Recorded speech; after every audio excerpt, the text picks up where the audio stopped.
ส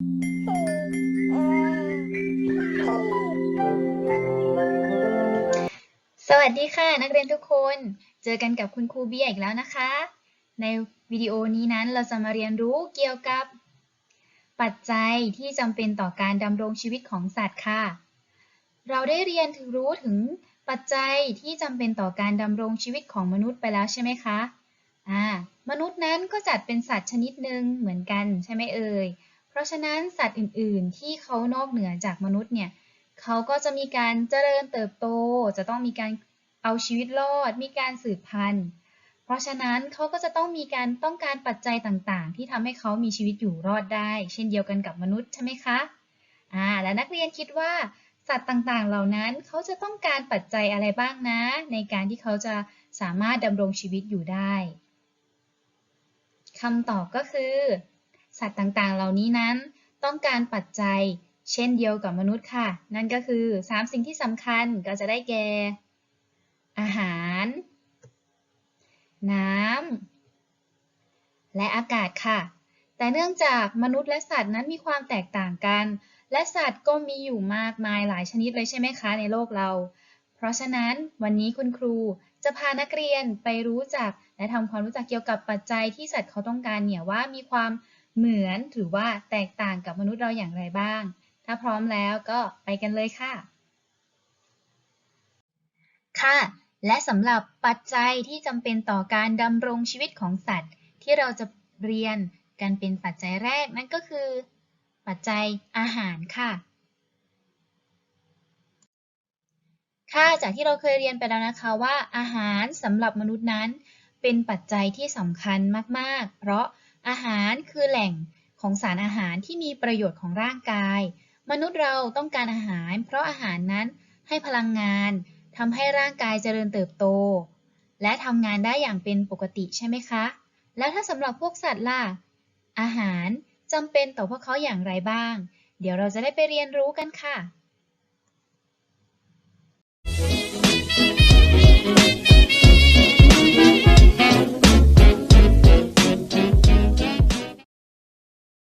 พี่ยีราฟคะ พี่ยีราฟช่วยพาคุณครูและเด็กๆไปเรียนรู้ได้ไหมคะว่าอาหารนั้นมีความสำคัญต่อการดำรงชีวิตของสัตว์อย่างไร ช่วยพาพวกเราไปเรียนรู้ได้ไหมคะ ได้ตามมาเลย ขอบคุณค่ะ งั้นเด็กๆทุกคนไปเรียนรู้พร้อมๆกับพี่ยีราฟได้เลยค่ะ เราจะชอบเล็มใบไม้จากกิ่งไม้ของต้นไม้สูงๆ หรือบางทีก็กินหญ้าบนพื้น โดยเฉพาะใบไม้ในตระกูลอาเคเซีย ซึ่งในใบไม้จะมีแคลเซียมและโปรตีนเหมาะกับการเจริญเติบโตของยีราฟ เราจะกินเยอะมากๆใน1 วัน เพราะว่าเราอยากจะมีแรงไปวิ่งเล่นกับพวกพี่ๆ แล้วก็อยากตัวโตเหมือนกับแม่แล้วก็พี่ของเรา เรามีเพื่อนอยู่อีกตัวหนึ่ง ลองไปฟังดูนะว่าทำไมเขาถึงชอบกินอาหารสุดๆเลย สวัสดีเราช้างนะเราชอบกินดินโป่งแล้วก็พืชผลไม้ต่างๆเพราะเราต้องใช้แรงในการวิ่งไล่จับนกแล้วก็เวลาที่ฝูงเราอพยพเราจะได้มีแรงเดินตามแม่เราทันอ๋อ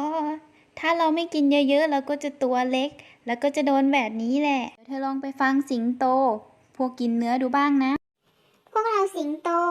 นอกจากจะใช้แรงในการเล่นกันแล้ว พอโตขึ้น เราก็จะต้องล่าเหยื่อ เพื่อมาเป็นอาหารเหมือนกับพ่อของเรา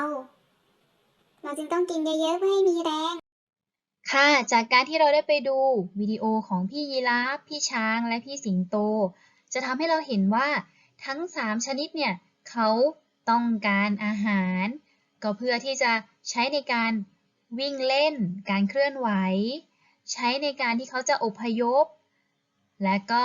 ใช้ในการล่าเหยื่อใช่ค่ะเพราะว่าอาหารนั้นก็คือแหล่งพลังงานของเขา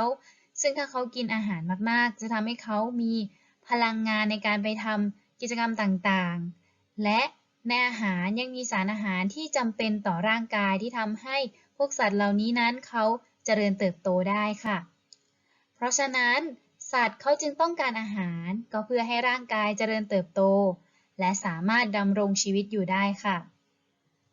ซึ่งจากวิดีโอข้างต้นนักเรียนก็จะเห็นได้ว่าพวกสัตว์ทั้ง3ชนิดเขามีการกินอาหารที่แตกต่างกันไปเลยใช่ไหมคะมีทั้งสัตว์ที่กินพืชและสัตว์ที่กินเนื้อและนักเรียนรู้หรือเปล่าคะว่าเราสามารถแบ่งสัตว์ตามการกินอาหารได้ด้วยดังนี้ค่ะนั่นก็คือเราสามารถจำแนกสัตว์โดยใช้เกณฑ์ของการกินอาหารเป็นเกณฑ์ได้3ประเภทดังนี้ค่ะ 1. ก็คือสัตว์กินพืชก็คือสัตว์ที่ดำรงชีวิตด้วยการกินพืชผักชนิดต่างๆ 2. คือสัตว์กินสัตว์ก็คือเป็นสัตว์ที่กินสัตว์อื่นเป็นอาหารหรือเราจะเรียกเขาว่าผู้ล่านั่นเองค่ะประเภทที่3ก็คือสัตว์ที่กินทั้งพืชและสัตว์เป็นอาหารค่ะเดี๋ยวเราจะมาดูว่าแต่ละประเภทนั้นมีสัตว์ชนิดใดบ้างค่ะสัตว์กินพืชก็คือสัตว์ที่ดำรงชีวิตด้วยการกินพืชไม่ว่าจะเป็นผักผลไม้ต่างๆเดี๋ยวคุณครูจะพานักเรียนไปดูตัวอย่างของสัตว์กินพืชกันค่ะ Alpaca.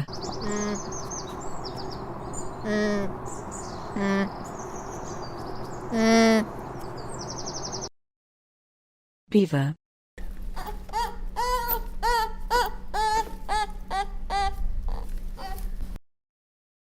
Buffalo.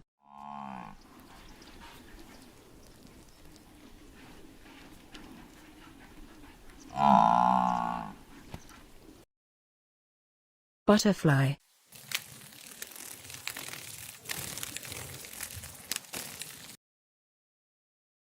Camel.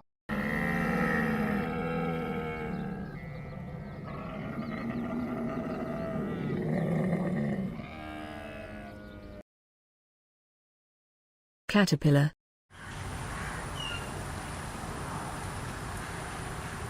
Cow.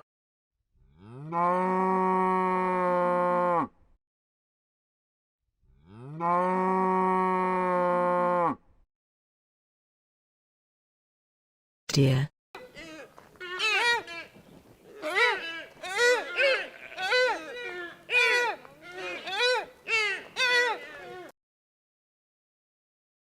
Donkey.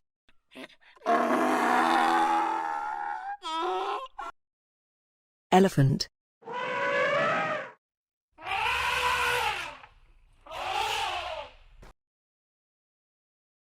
Giraffe.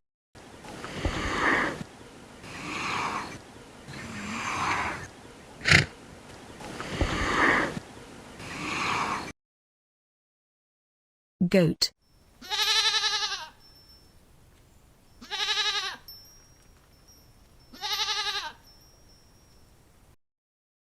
Hippopotamus.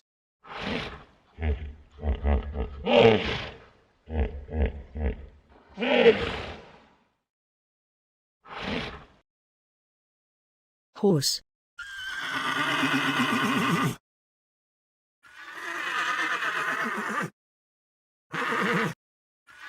Manatee.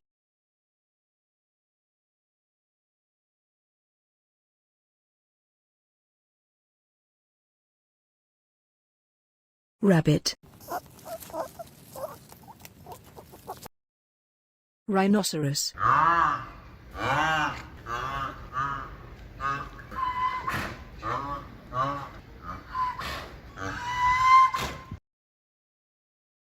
Sheep.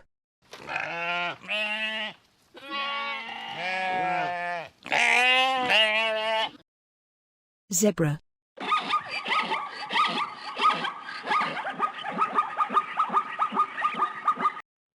สัตว์กินสัตว์หรือว่าสัตว์กินเนื้อสัตว์จำพวกนี้ตามธรรมชาติแล้วจะเป็นผู้ล่าค่ะเดี๋ยวเราจะมาดูตัวอย่างกันนะคะว่าสัตว์จำพวกนี้นั้นได้แก่อะไรบ้าง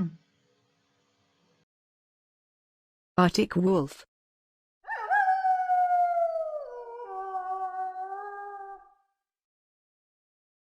Cat.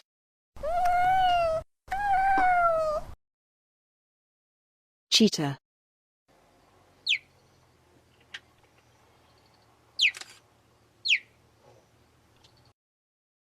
Crocodile.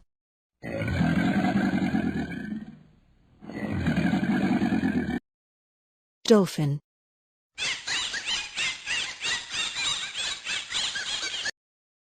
Eagle.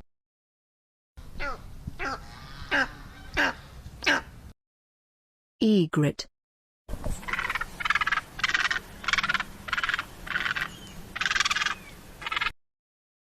Frog.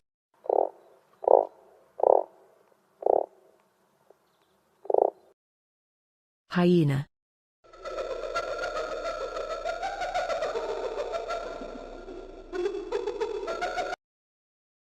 Killer whale.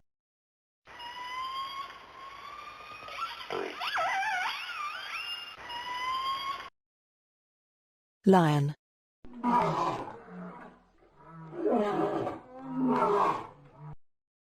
Octopus.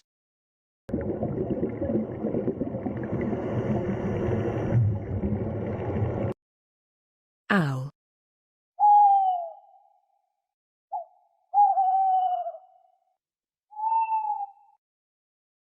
Penguin.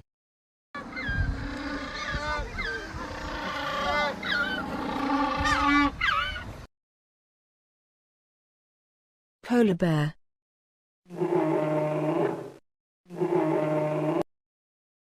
Sea lion.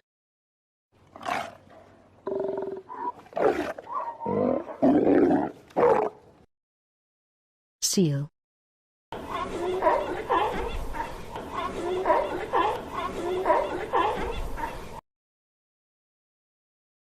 Shark.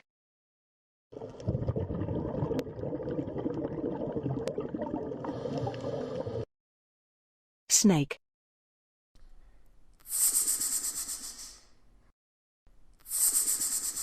Tiger.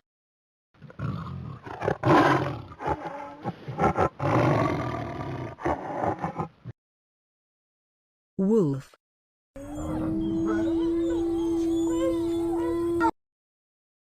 สัตว์ที่กินทั้งพืชและสัตว์เป็นอาหาร สัตว์ชนิดนี้ถ้าจะให้ยกตัวอย่างง่ายๆเลยนะคะ นั่นก็คือมนุษย์ค่ะ เพราะมนุษย์เรากินทั้งพืชก็คือพืชผักผลไม้ต่างๆ และรวมไปถึงกินเนื้อสัตว์เป็นอาหารด้วยใช่ไหมคะ เดี๋ยวเราจะมาดูกันค่ะว่า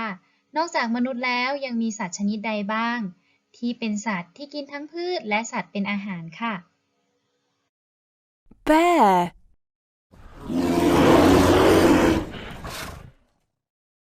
Bear. Mouse.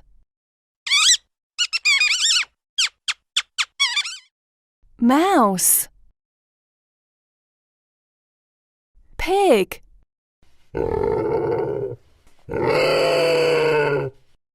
Pig. Dog.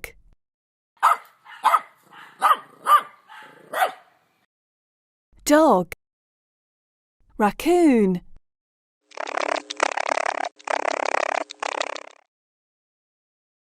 Chicken.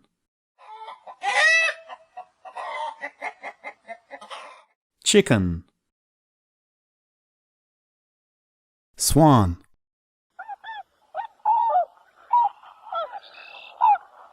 Swan. Duck. Duck. Ant.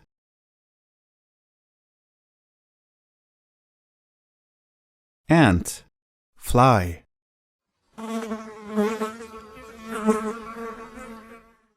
Fly. ค่ะนักเรียนก็ได้เห็นแล้วว่า สัตว์ต่างๆเนี่ยต่างก็มีการกินอาหารแตกต่างกันไปตามความต้องการของร่างกาย ซึ่งเราจะมาสรุปกันค่ะว่า สัตว์นั้นเขาต้องกินอาหารเพื่อให้ร่างกายเจริญเติบโตและดำรงชีวิตอยู่ได้ ซึ่งสัตว์แต่ละชนิดกินอาหารแตกต่างกัน สัตว์บางชนิดกินพืชเป็นอาหาร สัตว์บางชนิดกินสัตว์อื่นเป็นอาหาร และสัตว์บางชนิดกินทั้งพืชและสัตว์เป็นอาหาร ซึ่งหากสัตว์ต่างๆนั้นไม่ได้กินอาหารเป็นเวลานานก็จะส่งผลให้เขาตายได้ในที่สุดค่ะ อาหาร จึงเป็นปัจจัยที่สำคัญและจำเป็นต่อการดำรงชีวิตของสัตว์ค่ะ